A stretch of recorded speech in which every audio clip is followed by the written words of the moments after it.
rin maintindihan yung concern na yun ng ating Vice President na umaapila palagi sa sandatahang lakas na yung Presidential Security Command daw ay under ng AFP. Pero anong gusto niyang palabasin? Magbabangayan ang sundalo at ang pulis at hindi pwedeng palaga naman na lumaban ang AFP sa kapulisan kaugnay sa law enforcement operation. Bakit ba natin pilit na pinag-aaway yung dalawa? Tila pilit nilang dinadamay ang sandatahang lakas sa iba't ibang issue na hindi naman dapat talaga at wala namang issue. Hindi dapat mangampi ang AFP kanino man. Dapat tumayo sila sa likod ng chain of command at ng saligang batas sa ilalim ng Commander-in-Chief natin. At hindi para sa kanilang maglaro ng politika at pumabor sa isang kulay o kabilang kulay man. At sana tigilan na rin yan ng magkabilang panig kaugnay sa panunuyo sa ating sandatahang lakas dahil hindi natin gusto na sila'y manghimasok kada na lamang may hindi pagkakaunawaan ang mga politiko sa ating bansa. Sobrang nakakagulat na balita.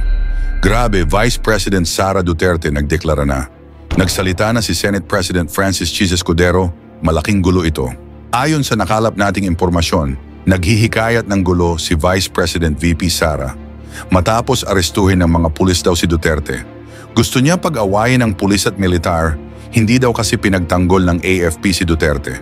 Grabe, Vice President VP Sara Duterte, nagdeklara na. Nagsalita na si Senate President Francis Chis Escudero, malaking gulo ito.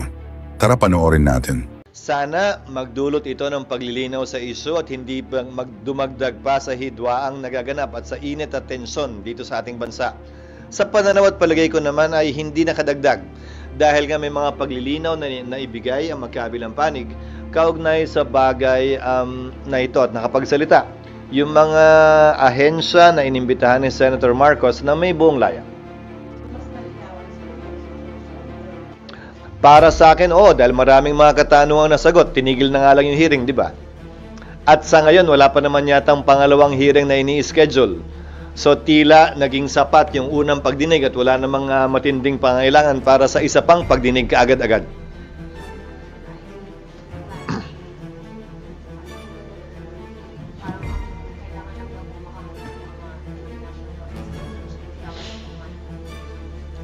Nasa sa kanya yun. May buong laya si Senator Marcos magpatawag ng isa pang hearing at kumuha din ng resource person. Ang problema mo ay may kaso na kasing pending. So syempre, anumang resource person na kunin mo, abogado, international law expert na kunin mo, meron ng posisyon na kakatigan, pabor man o kontra sa naganap o nangyari.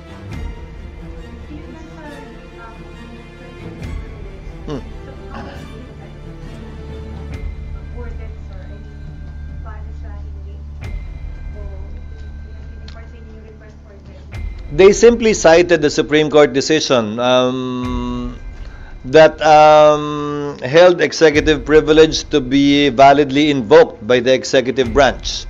But again, the position I took was not as a reason for them not to attend, and they all attended, and I thank them for attending, but to be invoked whenever a question is asked that would tend to divulge any conversations with the President himself. And that was exactly what happened in the hearing. Hindi ako nag-reply. Hindi naman kailangan i-reply dahil natanggap ko yung sulat that same morning. Parang FYI lang. Parang FYI lang naman yun. Kasi nasa Supreme Court decision naman yun eh. Pwede nyo kami bigyan ng copy. Tatanungin ko, baka pwede ba yun? Pwede sir, public document. Parang hindi naman yun. Wala. May nakalagay po na hihingi daw po sila ng mga set of questions. Pwede po ba yun? Hinihiling yun kaugnay ng question hour. Pero hindi naman kasi ito question hour. Ito ay investigation, inquiry in aid of legislation. Hinihiling lamang in advance ang mga questions sa mga kalihim kapag ka question hour ang involved. At yan ay nakalagay sa aming rules, yan ang nakalagay sa saligang batas din. Pero hindi question hour yung nangyari sa pagdinig na isinagawa ni Senator Amy. Kaya hindi kinakailangan magsumite ng mga questions beforehand. If I remember, 1 page lang. Sir, hindi naman strange or first time ang nangyari na mayroong ganitong letter from the palace? Hindi. Nandito na ako sa Senado nung sinulat ni dating Pangulong Arroyo ang EO 464 na nag-apply sa lahat. Mas malala pa nga yun. Yun ang ginamit nilang dahilan para hindi magpunta sa anumang pagdinig ng Senado ang mga miyembro ng kanyang gabinete. Ito ay invocation lamang kung sakasakaling kinakailangan. At sang-ayon ako sa ganong klaseng invocation ng executive privilege. Ulitin ko, hindi ito dahilan para hindi magpunta at dumalo. Ito'y karapatan na binibigay sa kanilang tumangging sumagot kapag pwede nilang ma-invoke ang executive privilege sa isang katanungang maaaring magbigay ng detalye ng pag-uusap ng miyembro ng gabinete at ng Pangulo. Sir, ano po yung nakikita niyong pwedeng ma-achieve ng hearing on ICC in terms of ano po ba, laws? Hindi ko alam. Na kay Senator Amy Marcos siguro yan. Para makapagpalabas ng panukalang batas kaugnay niyan. Pero kung ang tatanungin mo si Senator Go, tila sa pananaw niya ay, tama ba yung pagkakaintindi ko? Too late the hero. Yung pagdinig. So, magkakaiba ng pananaw ang tingin ng ilang mga miyembro ng Senado dyan. Pero para sa akin, hindi ko pagdududahan na posibleng at hindi malayo sa katotohanan may panukalang batas na lumabas mula sa pagdinig na ito. Lalo na, meron tayong sariling international humanitarian law na pinasa dito sa Senado noong 2009. No, ako ang chairman ng Committee on Justice and Human Rights.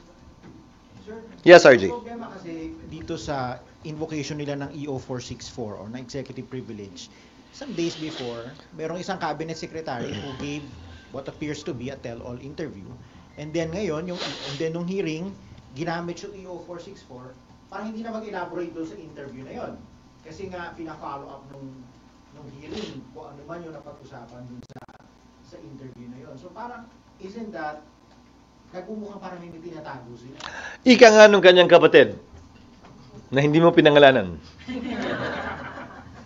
May karapatan ng isang tao magbago ang isip at may kalayaan ng bawat isang magbago ang isip at marahil nagbago ang isip nila kaugnay sa paglalahad ng dagdag pang impormasyon. At may mga katanungan din ngang hindi na rin nasundan.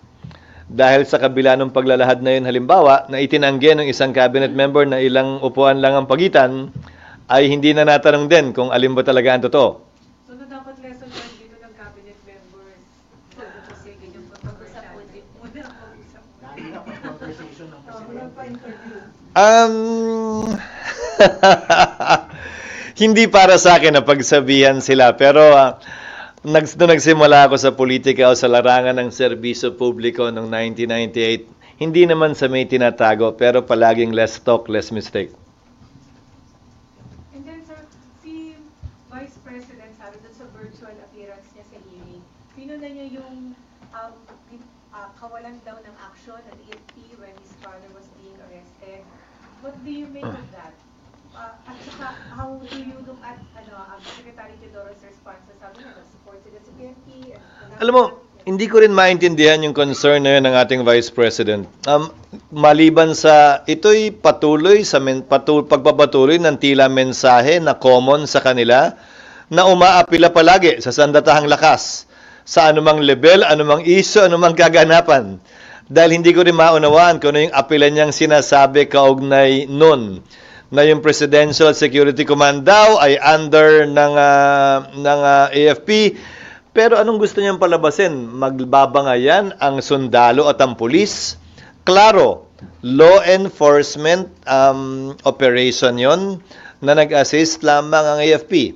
At hindi pwedeng palaga naman na lumaban ang AFP sa kapulisan kaugnay sa law enforcement operation. At bakit ba natin pilit na pinag-aawa yung dalawa? Ulitin ko, marahil bahagi lamang ito sa constant na apila ng kanilang panig kaugnay sa Armed Forces of the Philippines. Nakampihan marahil sila o magkaroon ng posisyon o paninindigan sa ilan sa mga issue na involved sila. Tsaka sir, pinoint out din na yung Villamor Air Base where the President was arrested ay military facility. Parang, well, ulitin ko, tila pilit nilang dinadamay ang sandatahang lakas sa iba't ibang issue na hindi naman dapat talaga at wala namang issue. Dahil facility man yan ng police, facility man yan ng sundalo, facility man yan ng executive branch o ng Kongreso, ang law enforcement operation ay law enforcement operation pa rin. So yun nga, parang gusto nilang sumali ang AFP. So, pero kayo sir, saan ba dapat tumayo ang AFP sa sitwasyon? Hindi dapat mangampi ang AFP kanino man. Dapat tumayo sila sa likod ng chain of command at ng saligang batas sa ilalim ng Commander-in-Chief natin. At hindi para sa kanilang maglaro ng politika at pumabor sa isang kulay o kabilang kulay man. At sana, tigilan na rin yan ng magkabilang panig kaugnay sa panunuyo sa ating sandatahang lakas dahil hindi natin gusto na sila'y manghimasok kada na lamang may hindi pagkakaunawaan ang mga politiko sa ating bansa. Hindi nila trabahong maging referee sa anumang issue political sa ating bansa. Sir, meron information po na nung after the arrest of the president, dumami yung fake news na especially yung mga negative against the administration. Do you have the same observation and what can you say about it? Normal siguro dahil siyempre maraming nalungkot, maraming nagalit, maraming nainis, nakapanalig, kakampi ng pamilya Duterte. Rason para maglabas sila ng kanilang hinanaing at sama ng loob. Pero hindi pa rin lisensya yun para sa akin na gumawa ng mga inventong kwentong pinapasa nila bilang katotohanan. Ulitin ko, hiwalayin natin ang opinyon sa pagpepedel, pagpapalabas ng impormasyon na sinasabi nilang totoong balita o totoong nangyari. Sir, mga more than 10 days after the arrest, parang humupa na ba yung mga tawag doon, yung mga maiinit na pinupost sa media as compared doon at ngayon?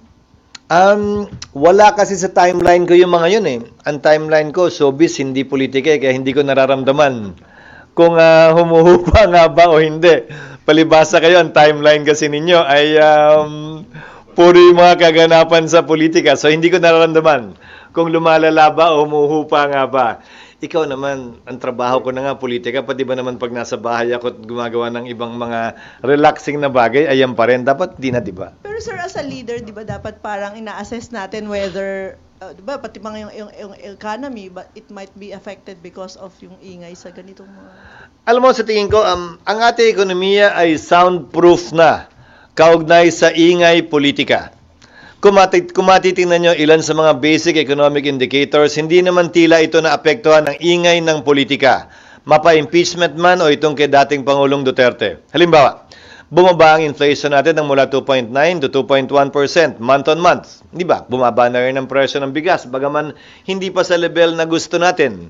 Ang unemployment natin ay pinakamababa sa mga nagdaang taon at ang employment rate natin ay isa sa pinakamataas din kumpara sa nagdaang 4-5 taon. Ang collection rate ng BIR nasa 16.7%, pinakamataas sa nagdaang mahigit 2 dekada. At malapit na tayo mabigyan ng A, yung inaasam-asam natin, at tayo nasa A- at BBB+ rating na ng ilan sa mga rating agencies. Sana ito'y magpatuloy at patunayan talaga na ating ekonomiya na soundproof na ang ating ekonomiya, hindi apektado ng ingay politika. Sir, kailangan ba bang gumawa ng batas para maging ilan ang pagkakalat ng fake news? Meron kasi bill, Sir, si Senator Jugoy, ina-add yung fake news doon sa hanin ng mga crimes sa cybercrime prevention. Alam po ninyo, ang libel ay isang krimen na pinaparusahan ang pagsisinungaling. That's why in libel, proof of the truth is a defense. Di ba? Inakusahan kita ng libel, pinatunayan mo totoo yung sinabi mo, absuelto ka sa kaso. Libel is one of such cases kung saan pinaparusahan ang pagsisinungaling laban sa kapwa mo. Kaya lang kinonsiderang paninirang puri yun, ika nga, kaya libel ang tawag. So marahil sa advent ng social media, maaring idagdag yon, pero ang mungkahi ko lang dapat specific talaga, specified at klaro yung ating pinaparusahan. Dahil ulitin ko, maliwanag ang sinasaad ng ating saligang batas, no law shall be passed abridging the freedom of speech, of expression, or of the press.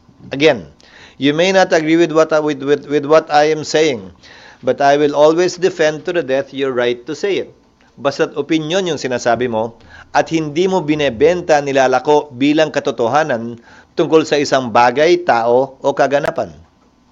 Sir, meron po bang batas that can compel yung mga social media platforms to divulge? Halimbawa, ito, this is identified na as a troll account na puro fake news talaga yung nilalabas niya. Na sabihin mo kung sino yung nagbabangko niya, sino yung may-ari ng account. Sa ngayon, wala. Pero siguro at the first instance, dapat yung nag-ooperate, nagpapatakbo ng platform, ang gumawa niyan. Dahil hindi ba, ilan sa mga platforms na alam natin, tinatanggal na, wini-weed out na yung tinatawag nating bots o yung mga artificially generated account at wala naman talagang activity na parang isang tao. Bagaman sa AI ngayon, kaya nang gawin ng bot yung ginagawa ng ordinaryong tao. Nagko-comment na rin siya, may mga nila-like na rin siya. So, habulan ng teknolohiya yan sa magkabilang platform. But at the end of the day, that is why we are also adjusting sa social media, hindi ba? Hindi lamang simpleng like ang binibilang. Binibilang yung engagement kasi yun ang totoong tao. Hindi yung bilang lang ng like, na baka naman bot na yun at hindi naman totoong tao talaga. I think technology will sooner or later catch up with developments in this regard. Para sa gayon, totoong tao na palagi makikita natin sa social media, hindi tulad ngayon. Kaya di ba maraming mga apps just to test if you're human or not? Di ba, bago ka makapasok, bago ka makalaro, bago ka i-recognize, unti-unti naman ang ginagawa yon. Unti-unti na humahabol tayo, pero hindi pa nakakahabol. Sir, di ba alarming yung ginagawa ng NBI and other law enforcement units na inahanap, inaaresto yung mga nagpapakalat ng fake news against President Marcos and the administration, pero hindi yung mga similarly na mga manipulated social media posts against the Duterte camp o iba pang politiko? Depende kasi kung sino nagrereklamo. Again, the NBI can do things motu proprio, but it also usually acts based on complaints. Kadalasan na nagrereklamo, hindi ba, ay yung mga paninira laban sa pamahalan. At yung mga naninira sa pamahalan na ginagantihan ng paninira, nananahimik at hindi naman nagrereklamo na. So kung may nagreklamo sa kabilang banda, dapat with equal fervor, imbestigahan din ng NBI yan. With one caution sa NBI, hindi ito dapat at bilang judge, bilang huwes, ang ating dating huwes, ang ating NBI director, alam at nalalaman niya ang limitasyon na tinatawag nating prior restraint. Ano man ang ginagawa niya sa law enforcement side, should not and should never cross the line and constitute prior restraint. Kung saan, mangangamba na mismo ang ordinaryong Pilipino na magsalita at magbigay ng opinyon at hindi na lang magbibigay ng opinyon dahil sa takot na dinudulot ng kanilang ginagawa. Buwang paniniwala ko naintindihan yan ng ating NBI Director bilang miyembro ng Philippine Bar at bilang dating huwes. Meron pa ako. Mm. Ito yung juicy. Recently may mga blind items sa mga senador. Bothered ba kayo dun? Hindi kasama yan sa type. Pero kasi hindi ba, how do you look at that? Pwede ba itong, well, it may or may not be true, pero hindi ba to parang attack din sa Senate? Hindi. Para sa akin, ilang beses nang nangyari sa akin din yan nung panahon na congressman ako, kahit nung governor ako, kahit nung nagsisimula pala akong congressman noong 1998. Bahagi yan marahil ng init sa politika na kinabibilangan na rin namin. At hindi para sa akin na seryosohin yan o gawan pa ng hakbang kaugnay ng mga lumalabas na chismis, nakakasira man o nakakaganda sa parte at panig ng Senado. At hindi naman ito tinutukoy ang trabaho ng mga miyembro ng Senado. Kung hindi di umano, personal na buhay, di umano uli ng ilang miyembro. Sir, pa-specify ka. Ano? Pa-specify ka. Wala man akong nagre-react. Hindi porkit cheese ang pangalan ko, tatanungin niyo na ako tungkol sa chismis. At hindi porkit cheese ang pangalan ko, chismoso na ako.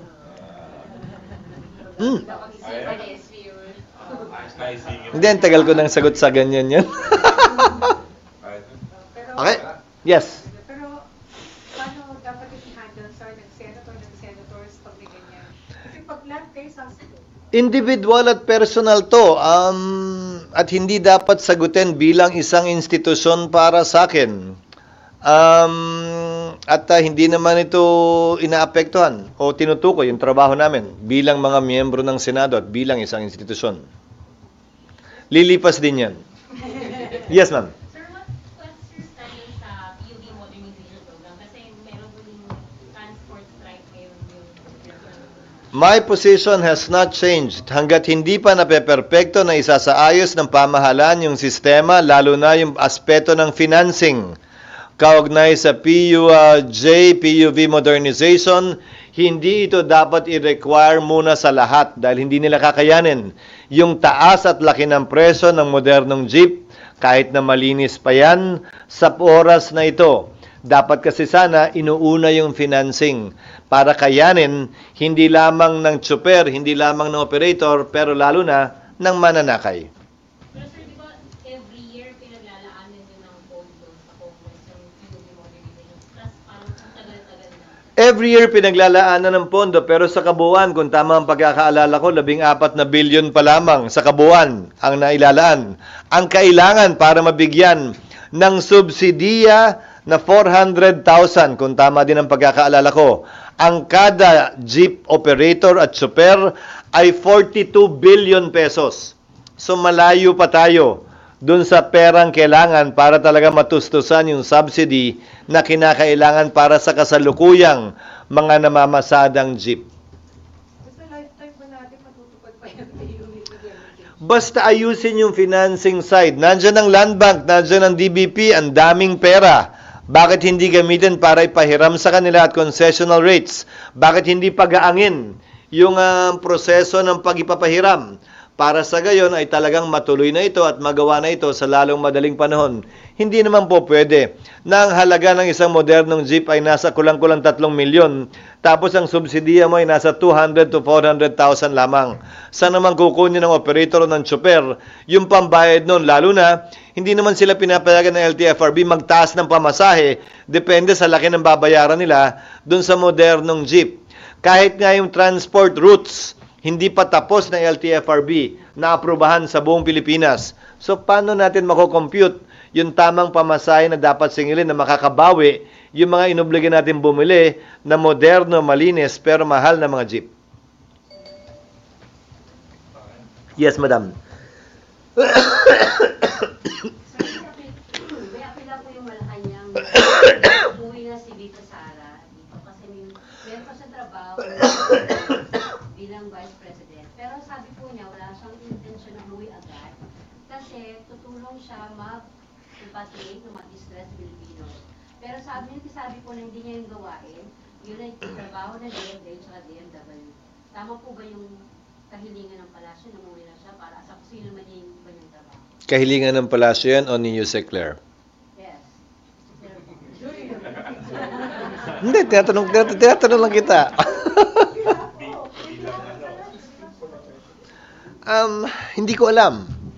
Dahil hindi ko pa naman narinig ang Pangulo magsalita kaugnay sa bagay na yan. Hindi na miyembro ng gabinete si VP Sara, so ang kanyang trabahong ginagampanan ay bilang ikalawang Pangulo. Hindi bilang miyembro ng gabinete ni Pangulong Marcos. At kung tatanungin mo ko kung anong trabaho ng isang ikalawang Pangulo,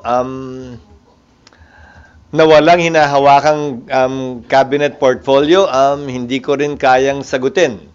Dahil sang-ayon sa ating sistema, ang pangunahing trabaho ng ikalawang Pangulo ay magsumikap, mag-aral at maging handa kung sakasakaling may mangyayari sa Pangulo.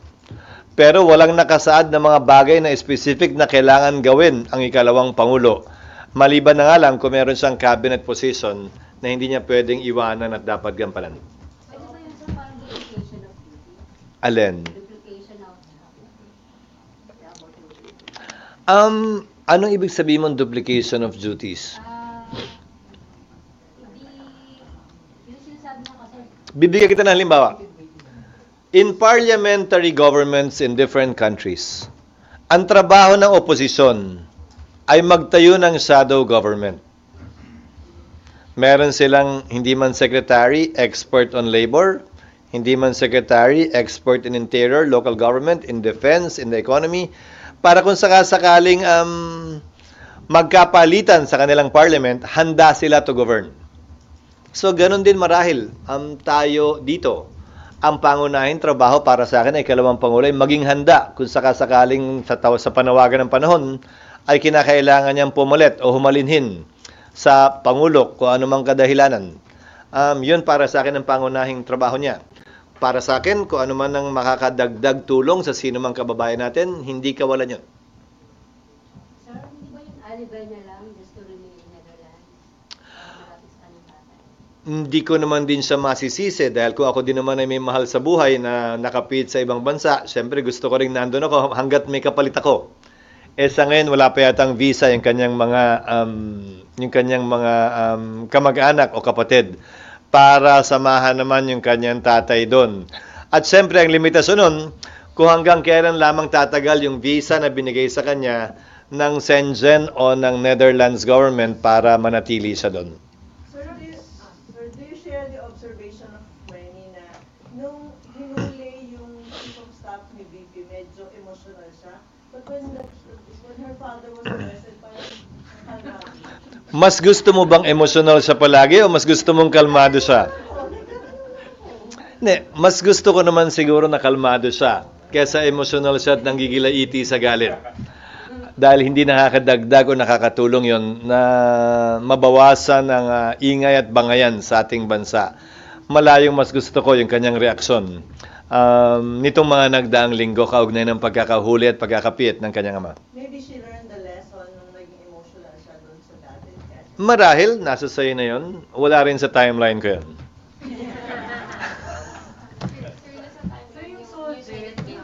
Alin? Nandun ka pa rin talaga? Wala pa. Pagpunta ko doon, sunod, iyaing na lang kita. Sir, yung recusal ng Solicitor General, at what do you make of that? Tapos na yung issue yun, di ba? Nag-recuse yung buong tanggapan ng Office of the Solicitor General, pumalit na sa kanya ang Department of Justice, di ba? At nagsabi na rin ng Pangulo na nananatiling na kay Solgen Maynard Guevara ang kanyang kumpiyansa na manatili sa pwesto. So I guess that's an open and shut case insofar as that issue is concerned. Pero yung dinala niya yung buong Solgen, hindi yung sarili niya lang, yung buong Solgen yung nag-refuse. Kasi naman, paano magkakaroon ng hiwalay na opinion ng Solgen sa sino mang mas mababa sa kanya sa Office of the Solicitor General?